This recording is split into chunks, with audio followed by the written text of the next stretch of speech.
Hay algo que hace único a MotoGP. No son las motos de más de 300 caballos. No son las velocidades superiores a 360 km por hora. Ni siquiera son los adelantamientos imposibles. Lo que realmente hace especial este deporte es que el caos puede aparecer en cualquier momento. A veces llega en la primera curva, a veces cae del cielo en forma de lluvia y otras veces destruye una pelea por el campeonato en cuestión de segundos. Porque en MotoGP, una carrera puede pasar de ser completamente normal a convertirse en una auténtica pesadilla antes de que los pilotos lleguen al segundo sector. Y hoy vamos a ver exactamente eso. Los momentos más caóticos que ha vivido el Mundial. Accidentes masivos, banderas rojas, carreras que se decidieron por milésimas y campeonatos que cambiaron para siempre por un solo error. Y créeme, lo que ocurrió en el último caso sigue siendo uno de los momentos más salvajes que ha visto este deporte. ¿Cuál es el momento más caótico que recuerdas en MotoGP? Déjalo en comentarios. Silverstone tiene una personalidad muy particular dentro del calendario de MotoGP. Es un circuito que intimida por razones diferentes a las de otros trazados clásicos. No intimida por sus curvas ciegas ni por sus muros cercanos. Intimida por su velocidad, por la forma en que sus curvas rápidas encadenadas exigen una confianza absoluta en el tren delantero a velocidades donde cualquier duda se paga inmediatamente. Y por la manera en que su configuración favorece los grupos, las batallas largas, las situaciones donde varios pilotos llevan al límite sus motos al mismo tiempo en el mismo trozo de asfalto. Todo eso convierte a Silverstone en un circuito que produce carreras extraordinarias. Y también en un circuito que produce desastres con una frecuencia que los ingenieros de datos han aprendido a anticipar aunque no puedan evitar. En 2019, el Gran Premio de Gran Bretaña llegaba con una narrativa muy clara. Fabio Quartararo, que aquel año estaba demostrando al mundo que no era simplemente un hombre joven interesante, sino un piloto capaz de pelear con los mejores, había marcado tiempos que lo colocaban entre los candidatos naturales a la victoria. Andrea Dovizioso, campeón virtual por fases de aquel campeonato, llevaba una Ducati que en Silverstone tiene características que la favorecen especialmente. Las rectas largas y las curvas de alta velocidad son el entorno natural de una moto diseñada alrededor de la potencia y la estabilidad aerodinámica. Durante los primeros instantes de la carrera, mientras el pelotón todavía estaba encontrando su orden, Quartararo perdió el tren delantero, no en una frenada agresiva, no en un adelantamiento al límite, sino en uno de esos momentos donde la física decide que el piloto ha pedido ligeramente más de lo que el neumático podía dar en ese instante específico. La Yamaha se fue al suelo. Dovizioso venía inmediatamente detrás. A esas velocidades y en esa fase de la carrera, con el pelotón todavía compacto y las trayectorias no completamente abiertas, el espacio para evitar una moto caída en el suelo es prácticamente inexistente. Dovizioso impactó contra la Yamaha de Quartararo y quedó eliminado al instante. Dos de los pilotos con más papeletas para ganar aquella carrera, fuera en los primeros segundos de competición, antes de que se hubiera completado ni una vuelta completa. Lo que ocurre en el paddock cuando algo así sucede tiene su propia dinámica. Los equipos de los pilotos caídos cambian completamente de modo. Los mecánicos que estaban listos para gestionar una estrategia de carrera pasan a revisar el estado de las motos, evaluar si hay posibilidad de reengancharse con penalización o si la jornada está terminada. Los ingenieros empiezan a mirar los datos para entender exactamente qué pasó. Y el resto del paddock, los equipos que todavía tienen a sus pilotos en pista, recalibran sus expectativas porque el mapa de la carrera acaba de cambiar de forma radical. Lo que quedó en pista después de la eliminación de Quartararo y Dovizioso fue, entre otros, Marc Márquez y Alex Rins. Y lo que ocurrió entre ellos durante las vueltas siguientes fue precisamente el tipo de batalla que convierte a Silverstone en un circuito legendario. Rins y Márquez tienen estilos que en ciertos aspectos son complementarios y en otros completamente opuestos. Márquez es agresivo de forma constante, buscando el límite en cada curva, generando situaciones donde el rival tiene que reaccionar a él. Rins tiene una suavidad táctica que engaña. No parece estar presionando y de repente está ahí, en el sitio exacto, en el momento exacto. Durante toda la segunda mitad de la carrera, los dos construyeron una de esas partidas de ajedrez que el motociclismo de élite produce cuando los pilotos son suficientemente buenos como para no cometer errores, pero suficientemente ambiciosos como para seguir buscando la apertura. Nadie quería enseñar sus cartas. Nadie quería atacar demasiado pronto y gastar el neumático en un adelantamiento que el otro podría anular en la siguiente curva. La última vuelta lo cambió todo. En la última curva de Silverstone, Rins encontró el espacio. Se lanzó por el interior con una decisión que en el momento parecía arriesgada y que en retrospectiva fue perfectamente calculada. Tenía la línea, tenía el momento, y cruzó la línea de meta con una ventaja de 13 milésimas de segundo sobre Márquez. 13 milésimas. La diferencia entre ganar y perder en Silverstone 2019 era una fracción de tiempo que el ojo humano no puede percibir.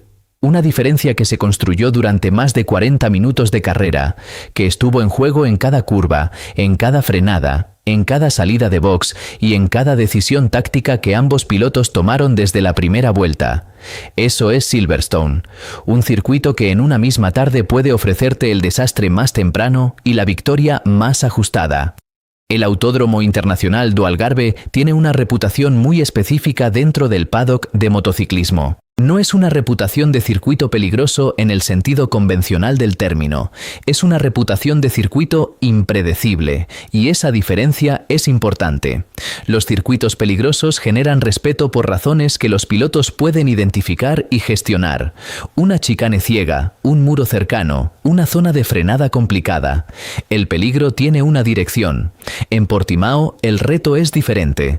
El trazado está construido sobre una topografía ondulada que crea cambios de rasante continuos, muchos de ellos en el punto exacto donde el piloto necesita toda su concentración para gestionar la frenada o la aceleración. Las crestas ocultan la salida de las curvas, los valles cambian la carga que recibe el neumático en fracciones de segundo, y la combinación de esos factores hace que la lectura de la pista sea constantemente desafiante, incluso para pilotos que llevan temporadas compitiendo allí. Añade agua a esa ecuación y el resultado puede ser catastrófico.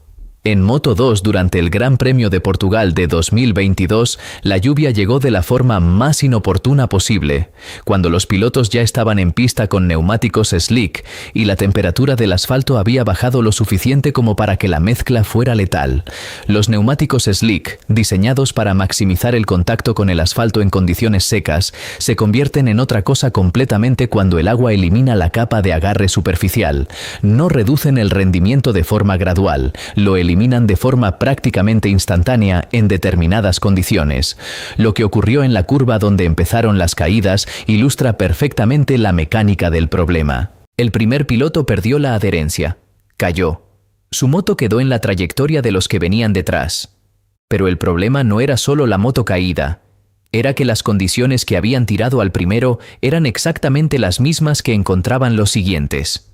El agua estaba ahí. La temperatura era la misma, los neumáticos eran slick en todos los casos, y la reacción en cadena fue casi matemáticamente inevitable. 11 pilotos terminaron en el suelo en el mismo sector de pista en cuestión de segundos. Esa cifra, 11, merece un momento de reflexión, porque en Moto2 hay 30 pilotos en parrilla. Ver más de un tercio de la parrilla en el suelo en el mismo incidente no tiene precedente fácil en la historia reciente del campeonato. Y lo que hace aún más notable la imagen es que no fue un choque en cadena al estilo de los que ocurren en las primeras curvas. Fue el mismo error replicado 11 veces por 11 pilotos diferentes, porque las condiciones hacían ese error prácticamente inevitable para cualquiera que pasara por ahí con los neumáticos equivocados. La bandera roja fue inmediata, porque los comisarios no podían esperar a que el asfalto estuviera despejado mientras había más pilotos acercándose al mismo punto con la misma configuración de neumáticos. La carrera se interrumpió, se evaluaron las condiciones y la reanudación se hizo con el protocolo de lluvia correctamente aplicado. Pero la imagen de esas 11 motos en el suelo quedó como uno de los documentos más claros de por qué las condiciones mixtas son el escenario que más respeto genera en el paddock. No porque los pilotos no sepan pilotar bajo la lluvia, Saben, el problema es la transición, el momento donde la pista deja de ser seca pero todavía no está suficientemente mojada como para que el sistema de datos y los sensores de temperatura den una señal clara.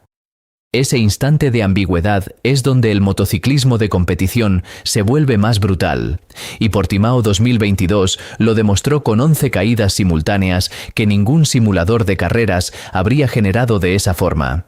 El Pertamina Mandalika International Street Circuit es uno de los añadidos más recientes al calendario de MotoGP y ya en sus primeras ediciones ha establecido una identidad muy particular. Una identidad que tiene mucho que ver con su configuración física y con lo que esa configuración produce cuando 22 pilotos salen al mismo tiempo. La recta de salida de Mandalika es larga, genuinamente larga, y desemboca en una primera curva que exige una frenada de las más intensas del calendario. Esa combinación, recta larga más primera curva muy lenta, es la fórmula matemática del caos en MotoGP. Porque todos los pilotos que salieron bien desde parrilla llegan a esa primera curva en un bloque compacto, todos con velocidades similares, todos con la misma intención de ganar posiciones en el frenado y todos con márgenes de espacio que en el papel existen pero que en la práctica, con 22 motos convergiendo en el mismo punto, son mucho más estrechos de lo que cualquier simulación puede representar fielmente. En el Gran Premio de Indonesia de 2024, ese escenario se materializó con una rapidez que resultó brutal incluso para los estándares de las primeras curvas complicadas. El contacto fue inmediato. Una moto perdió su línea o tocó a otra, la energía del impacto se transfirió y la reacción en cadena fue tan rápida que varios pilotos quedaron involucrados antes de que ninguno pudiera reaccionar de forma independiente. Alex Márquez y Aleix Espargaró fueron dos de los pilotos que terminaron fuera de la carrera en ese incidente. El nombre de Alex Márquez en ese contexto tiene un peso particular porque en el periodo reciente había demostrado con la Ducati del equipo Gresini un nivel de rendimiento que justificaba expectativas serias en cada carrera. Verlo eliminado antes de completar la primera vuelta no es simplemente una estadística deportiva. Es la destrucción de 40 y pico minutos de preparación técnica, de estrategia de neumáticos, de análisis de datos de la clasificación, de trabajo del equipo durante todo el fin de semana. Aleix Espargaró, por su parte, estaba en ese momento de su carrera donde la experiencia y el conocimiento acumulados lo hacían especialmente valioso para Aprilia. Perderlo en el primer segundo de la carrera significaba también perder la posibilidad de obtener datos de carreras reales sobre el comportamiento de la RS-GEP en condiciones de competición. Lo que hace al incidente de Mandalika 2024 especialmente representativo de un problema más amplio es que no fue un accidente por agresividad excesiva en el sentido habitual. Los pilotos involucrados no estaban haciendo maniobras de riesgo calculado. Estaban haciendo lo que se hace en la primera curva de cualquier gran premio, buscar posiciones en el espacio disponible.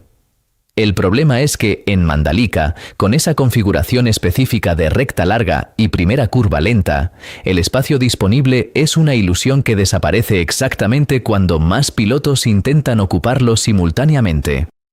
El debate sobre si la configuración del circuito debería modificarse para reducir ese riesgo específico es una conversación que aparece con frecuencia después de incidentes como este. Los diseñadores de circuito y la organización del campeonato tienen herramientas para intervenir en esa dinámica. Modificar el perfil de la primera curva, añadir chicanes que reduzcan la velocidad de llegada, cambiar el punto de frenada. Pero cada modificación tiene consecuencias sobre el espectáculo, sobre los tiempos de vuelta y sobre las características del circuito que lo hacen atractivo para los pilotos y los aficionados. No hay soluciones gratuitas. Lo que sí deja Mandalika 2024 como legado inmediato es la imagen de 4 motos fuera de la carrera antes de que la mayoría del público hubiera terminado de sentarse. Una imagen que resume con crueldad particular uno de los aspectos más duros de MotoGP, que la preparación, la estrategia y el talento pueden borrarse de la ecuación antes de que tengan ninguna oportunidad de expresarse. Hay una categoría de momentos en el motociclismo de competición que no producen imágenes espectaculares en el sentido visual inmediato, pero que tienen consecuencias que se prolongan durante meses y que cambian la historia del campeonato de formas que solo se pueden entender con perspectiva temporal. El incidente de Thomas Luthi en Motegi en 2005 pertenece exactamente a esa categoría.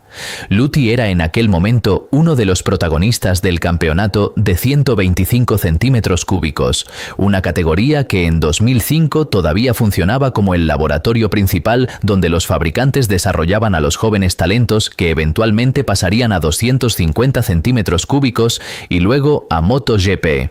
La presión de los campeonatos junior era real e inmediata, no solo como formación, sino porque los títulos en esas categorías eran la moneda de cambio para negociar contratos en las categorías superiores.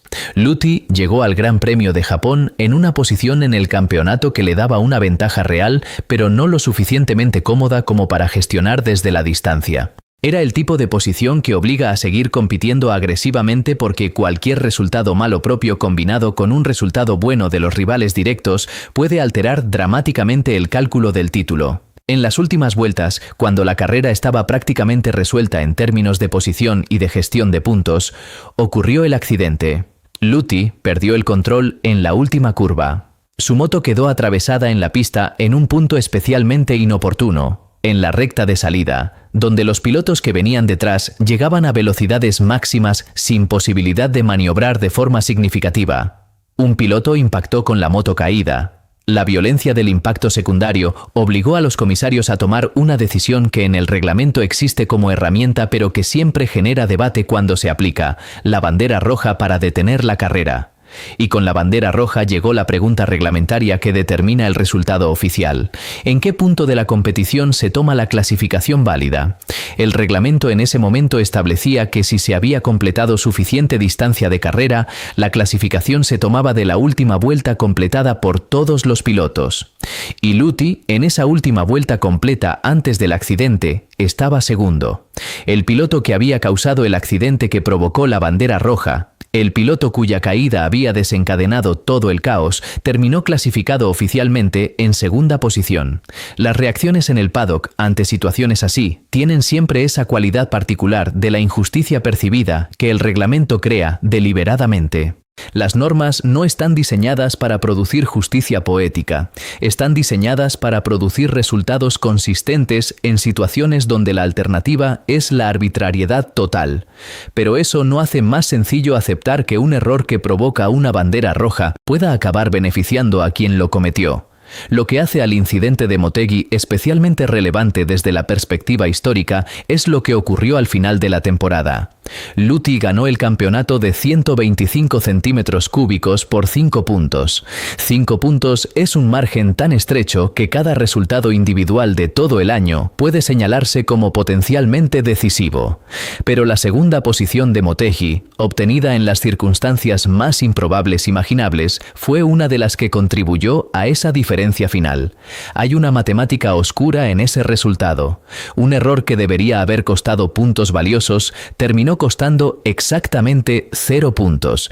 Y esos puntos no perdidos fueron, en un sentido directo, aunque difícil de cuantificar, parte de lo que convirtió a Thomas Luthi en campeón del mundo. El Circuit Ricardo Tormo tiene una relación particular con la lluvia. No es que llueva más en Valencia que en otros circuitos del calendario europeo. Es que cuando llueve, las características específicas de ese trazado convierten la carrera en algo radicalmente diferente a lo que cualquier análisis previo habría previsto. El circuito es estrecho para los estándares modernos de MotoGP.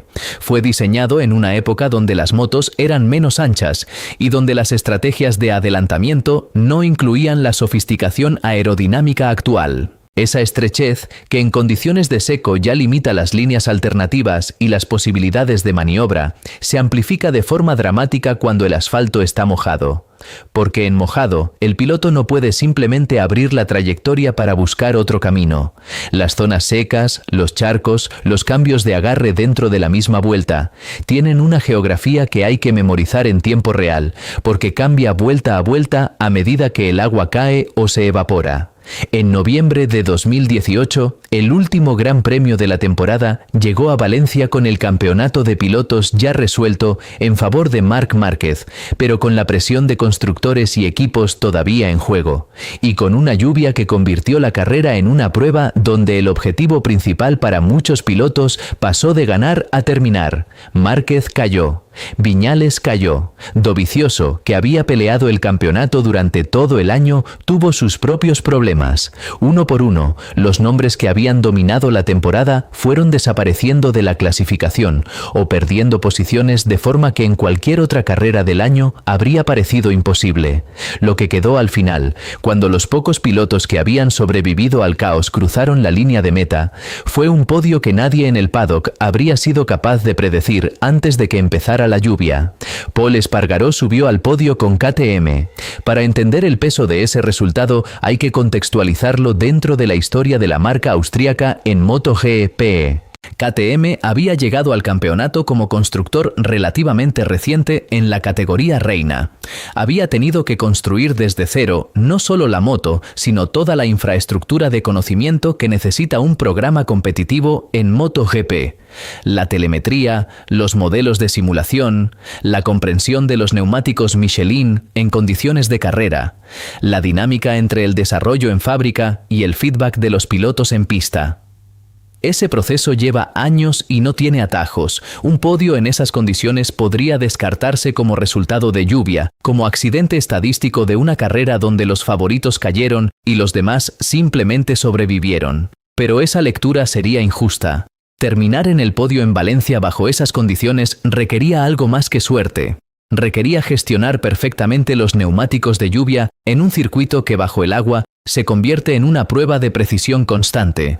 Requería tomar decisiones correctas en cada momento donde la pista cambiaba, y requería que la moto fuera lo suficientemente manejable en esas condiciones para permitir al piloto expresar ese nivel de precisión.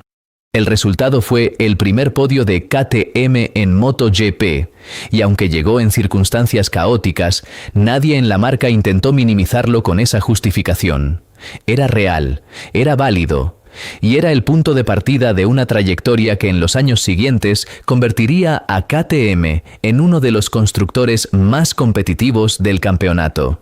El caos de Valencia 2018 destruyó las predicciones de todo el mundo, y en el proceso abrió una puerta para una historia que llevaba años esperando su momento. Para cerrar, hay que hablar de un momento que en la memoria colectiva de los aficionados de MotoGP ocupa un lugar específico, no como el más dramático en términos de consecuencias individuales, no como el más estudiado desde el punto de vista técnico, sino como el que de forma más visceral demostró lo que puede ocurrir cuando la geometría humana de una salida de MotoGP encuentra sus límites físicos.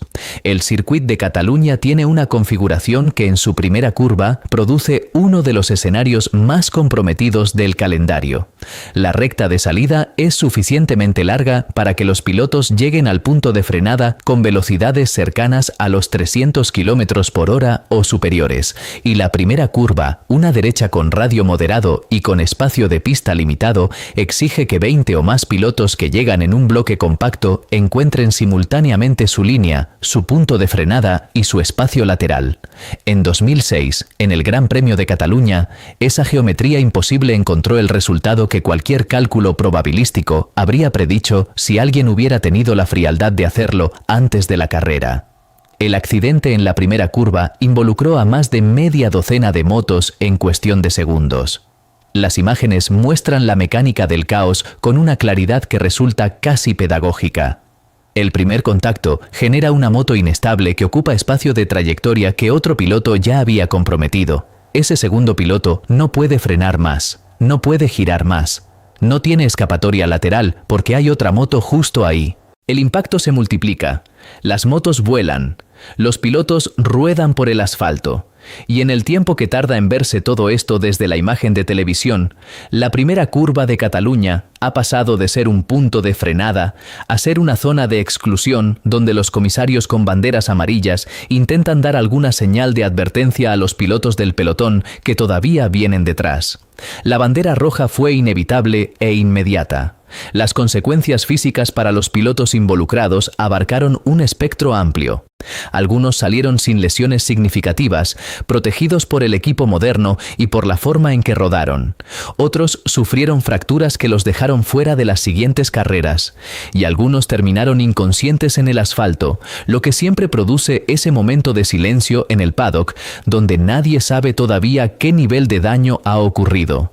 Lo que el accidente de Cataluña 2006 produjo más allá de las consecuencias inmediatas fue una conversación sobre los límites del diseño de circuitos en relación con las características de las motos modernas, porque el circuito no había cambiado de forma significativa.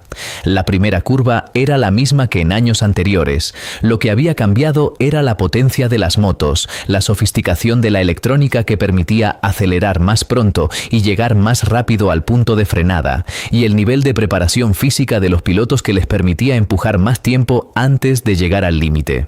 En ese sentido, el accidente de Cataluña fue un síntoma de algo más profundo. La evolución técnica de las motos había superado la capacidad del diseño original del circuito para absorber 20 pilotos, llegando a esas velocidades en ese espacio. Y esa desconexión entre la velocidad del desarrollo tecnológico y la infraestructura física del campeonato es una tensión que la organización gestiona de forma permanente, modificando circuitos, añadiendo escapatorias, cambiando configuraciones. Pero en 2006, en esa primera curva de Cataluña, esa tensión encontró su expresión más cruda. Y la imagen de esas motos volando y esos pilotos rodando quedó como el recordatorio más directo de algo que en MotoGP nunca conviene olvidar. La igualdad técnica puede desaparecer en un instante, la preparación táctica puede volverse irrelevante de golpe, y el nombre en el carenado no protege a nadie cuando 20 motos llegan al mismo punto al mismo tiempo y el espacio simplemente no es suficiente para todas. Después de ver todos estos momentos, queda claro que el caos forma parte del ADN de MotoGP. Es imposible eliminarlo por completo. Porque cuando tienes a los mejores pilotos del planeta llevando máquinas extremas al límite absoluto, siempre existe la posibilidad de que ocurra algo inesperado. Y quizá esa sea precisamente la razón por la que este deporte nos engancha tanto. Porque nunca sabes cuándo llegará el próximo momento que quedará grabado en la historia. Y cuando llega, nadie puede apartar la vista. ¿Cuál de todos estos momentos te pareció el más salvaje? ¿Cataluña 2006, Portimao 2022 o Silverstone 2019? Te leo en comentarios.